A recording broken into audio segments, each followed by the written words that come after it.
Quem me ouve, diga amém. Nesse início de campanha, é bom que você compreenda a temática que foi dada por Deus por revelação. Isso é coisa. Meus irmãos, todo mundo aqui, independente do tempo de fé que tenha, ou experiências com Deus, ou o quanto você possa ser um homem de Deus, uma mulher de Deus, alguém de oração, de jejum, que são disciplinas e princípios de quem tem temor a Deus. Todo mundo aqui, do pequeno ao maior grau de fé que possa ter diante de Deus, em algum momento dessa existência terrena, vai se deparar com uma situação que a sua vida espiritual, a sua comunhão com Deus, o ser temente a Deus e a sua obediência ao princípio da palavra de Deus não serão suficientes para resolver uma situação que vai surgir na sua vida e na sua trajetória e caminhada cristã.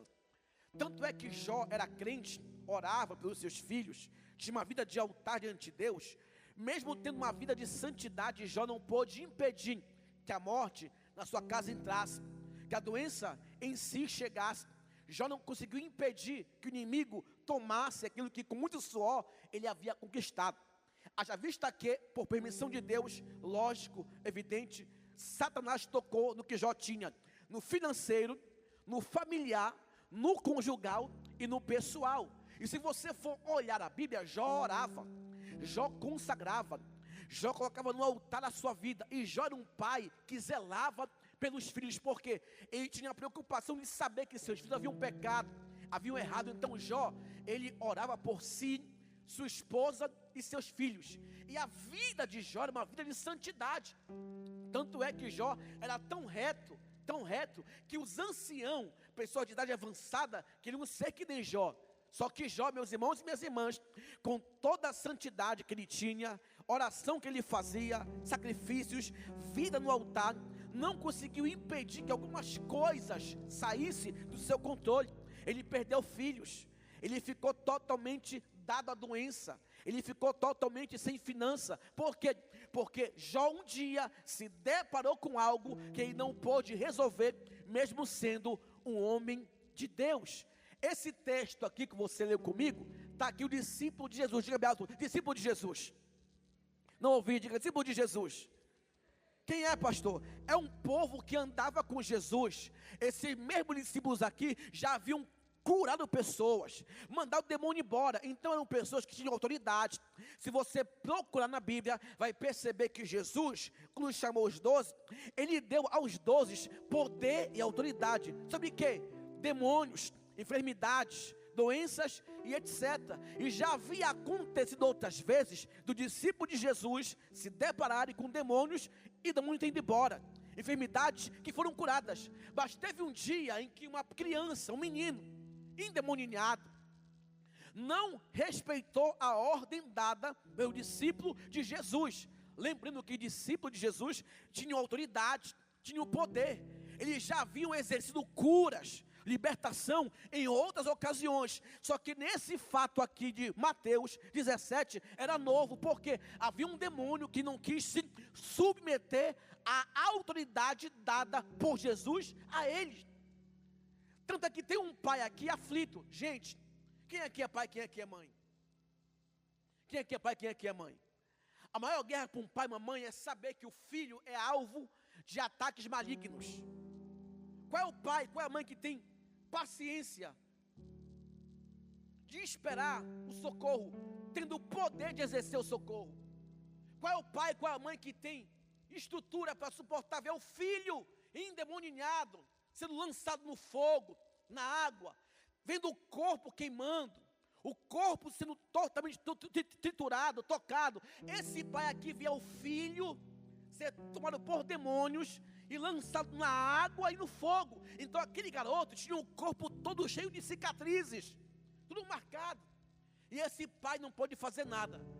Qual foi a esperança? Leva ao discípulo de Jesus, porque eles oram, eles jejuam. Eu já vi alguém ser curado por Deus através deles, eu já vi eles mandar demônio embora. Então eles vão resolver, porque de fato o discípulo já viu resolvido outras ocasiões. Só que naquele dia Não foi um discípulo, foram os 12. Botaram as mãos, o demônio não foi embora.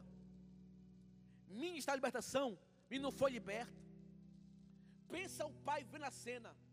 Se o discípulo de Jesus, que está acostumado a curar os enfermos, mandar demônio embora, não estão conseguindo, então eu não tenho mais esperança alguma. Os discípulos não conseguiram, diga comigo, os discípulos não conseguiram. Vai acontecer, você com influência, com recurso financeiro, com amizade, conhecimento, orando, não conseguir resolver algumas coisas que aparecem no seu dia a dia. Vai acontecer. Aqui aconteceu. Os discípulos não estão em pecado. Eles não estão em pecado, gente. Eles estão em oração. Eles buscam a Deus. Já tiveram a experiência de outras vezes libertar alguém, curar alguém. Só que nesse dia havia um demônio que não queria obedecer àquela autoridade. E aí que o pai tentou o que podia tentar. Quando percebeu que não havia jeito, ele recorreu a Jesus. Por quê? Porque tem coisas que o seu recurso, sua habilidade, seu conhecimento, seus dons, sua vida no altar com Deus não vai resolver. Por quê? Porque são coisas para Deus resolver. Vou de novo, são coisas para Deus fazer. Não questione, Senhor, eu estou orando, eu não estou em pecado, eu estou jejuando, porque tu me ouve. Não é que Deus não esteja te ouvindo, é para você entender que tem coisas que a sua habilidade, o seu esforço, o seu talento, o seu conhecimento e o seu recurso não vai fazer. Somente a mão de Deus fará e operará tal milagre. Não se tratava de um menino somente, mas de uma família. Não só de um pai, mas de um futuro de uma criança. Nesse texto aqui tem um pai com uma família e tem um garoto com o futuro comprometido por demônios. Deixa eu liberar a primeira palavra profética aqui. Tudo que o diabo pensa que comprometeu no teu presente e no teu futuro, a mão de Deus vai passar lá e vai mudar o trajeto da história da tua vida. Alguém pode receber essa palavra e dar um glória a Deus gostoso? Aquele garoto estava com seu futuro comprometido, não podia estudar, não podia se formar, namorar, casar, constituir família. E o pai envelhecendo, vendo o filho sendo oprimido, possuído, tomado por demônios. Olhe para o texto, gente. Não era só um pai, era uma família. Não era só um garoto, era um futuro. Quantas vezes o diabo compromete o futuro de alguém que nós amamos, ou o nosso próprio futuro, no presente, dificultando a esperança de crer no amanhã. E esse pai tentou tudo o que podia tentar. E nem os discípulos que jejuavam e oravam resolveram. E aqui ficou provado que tem coisas que a glória não vai ser por seus recursos financeiros. A glória não vai ser pelo seu conhecimento na área. A glória não vai ser pela tua network de amizade. A glória vai pertencer unicamente a Deus na sua vida. Eu vou dizer de novo, porque isso aqui tem endereço. Tem coisas que você vai ligar para o advogado, conversar com o juiz, reunir as influências, reunir as amizades, meter a mão no bolso, vai ter recurso, mas não vai resolver. Por quê? Porque o que Deus vai fazer, está fazendo e fará na tua vida. Nessa campanha, pastor Toninho não vai ter a glória, você não vai ter a glória vai ser para a mão de Deus. Para quê? Para que os de fora vejam e saibam e testemunhe que foi a mão de Deus que operou, foi a mão de Deus que fez, foi a mão de Deus que pagou o preço por você. Quem pode erguer as mãos aos céus? Erga assim comigo as mãos aos céus, erga. Sacode, ombro de alguém, sacode e diga: tem coisas que é para Deus. Diga: tem coisas que é para Deus, não é para ti não é para tua habilidade, nem o teu jeitinho brasileiro. É Deus que vai fazer, Quem crê que é Deus que vai fazer, já pode abrir essa boca, encher o pulmão de ar e dar um glória gostoso a Deus. Já estou encerrando. Por quê? Porque às vezes nós desanimamos. Por quê, pastor? Nós oramos, nós jejuamos, consagramos e nada acontece. Deus, eu não estou orando, eu não estou em pecado, por que tu não faz? E você procura ter atitudes de fé, e todas as suas atitudes não dão em nada. Não se frustre.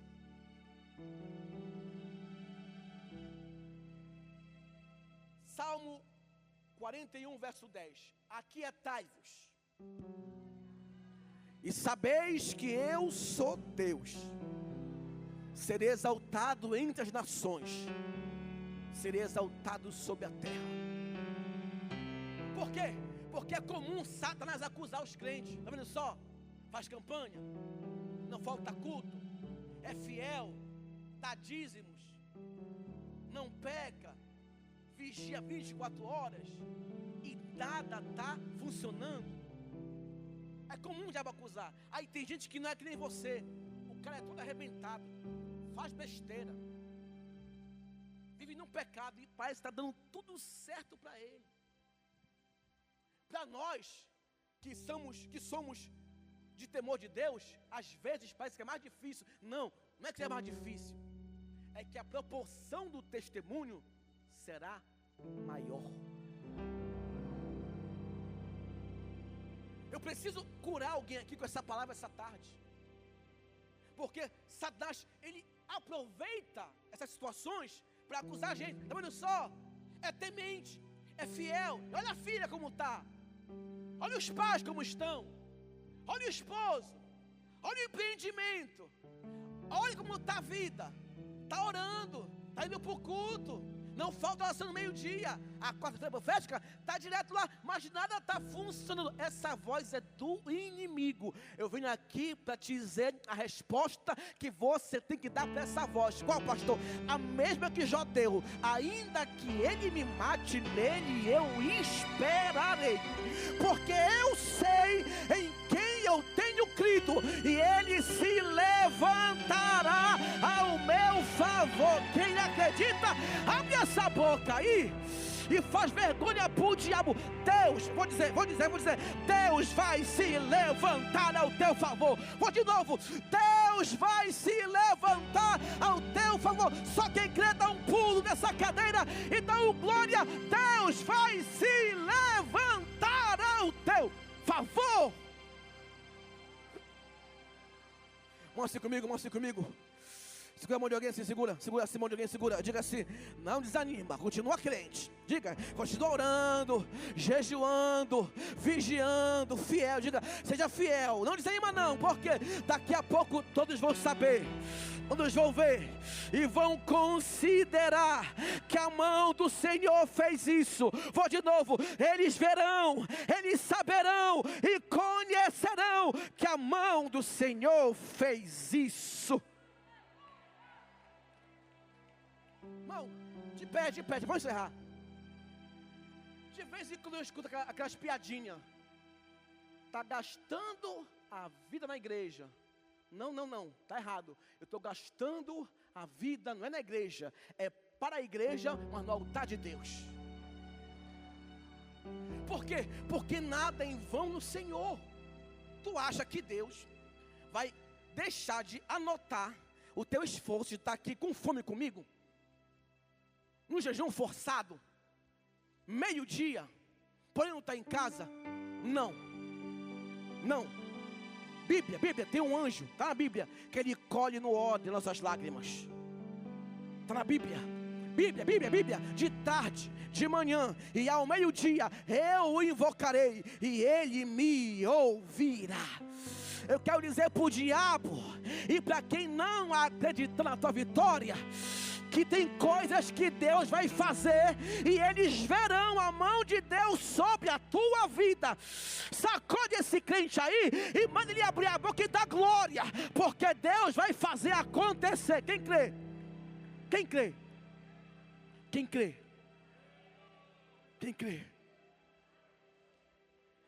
E aqui eu termino. Grita bem alto, Ezequiel Não ouvi. O profeta mais inteligente do Antigo Testamento, de todos. Em termos de conhecimento secular, teológico, nem Isaías, nem Jeremias, nem Daniel botava em Ezequiel. Porque Daniel tem a ciência dos céus. Ezequiel tinha dos céus e da terra. Só que Ezequiel, com toda essa inteligência, teve um dia que ele se deparou com uma situação.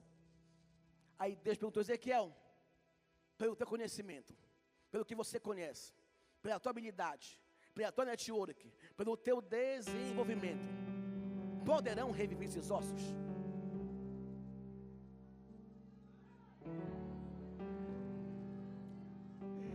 Porque eu já te usei, você abriu a boca e fez acontecer, você profetizou e veio à existência, mas e agora? Ezequiel olhou e disse: olha, Senhor, eu tenho conhecimento, eu tenho habilidade, eu sou profeta, mas isso aí só tu sabes. Porque tem coisas que é só para Deus em nossas vidas. Deus está mandando gritar para o diabo ouvir. Ninguém vai ganhar o mérito nem a glória do que vai acontecer na tua vida nessas 7 quartas-feiras. Deus vai fazer acontecer para que todos saibam que não foi sorte, não foi padrinho, não foi madrinha, foi a mão de Deus que desceu e fez acontecer na sua vida.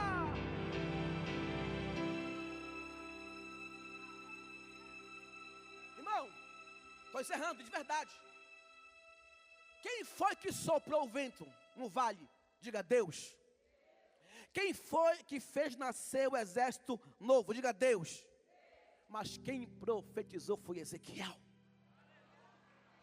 Então a tua função de hoje até o fim da campanha é só uma: profetizar. Profetizar, mesmo sem ver. Profetizar, mesmo sem enxergar. Profetizar, mesmo que alguém não creia. Profetizar, mesmo que alguém não acredite. Profetizar, mesmo que tudo esteja dando errado. Profetizar, mesmo que tudo esteja ao contrário. Porque quando você está profetizando, vai haver um movimento do vento.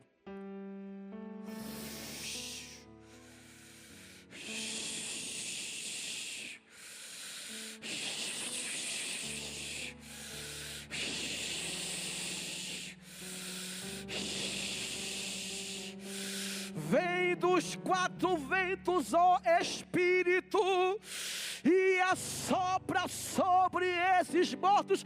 Vai ter um movimento que vai ser de repente, e alguém vai perceber: o que estava morto está vivo, o que está no chão voltou à vida, porque Deus vai soprar enquanto você vai profetizar. Eu estou sentindo Ele aqui. É financeiro, lá vai. É profissional, lá vai. É conjugal, tá indo. É espiritual, tá chegando. É familiar, tá entrando o vento de Deus lá dentro. Isso é coisa para Deus, crente.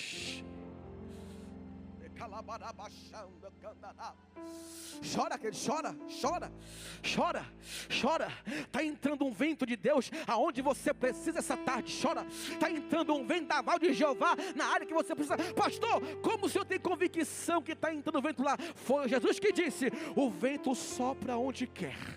O vento sopra onde quer. Que nem o vento ali. Espírito Santo, ele vai entrar no casamento, no filho, na família, no profissional, aonde você precisa. O vento de Deus vai entrar lá, porque isso é coisa para Deus. Eu vou te dar 1 minuto para fechar os olhos, abrir a boca, encher o pulmão de ar e fazer raiva para o diabo e para quem não crê na tua vitória, porque o vento de Deus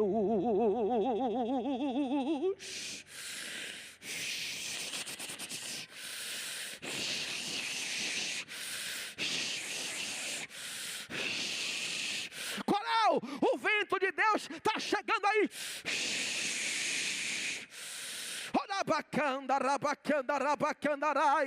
Família do meio-dia, o vento de Deus está chegando para você, porque isso é coisa para Deus fazer, e Ele vai fazer. Quem pode adorar?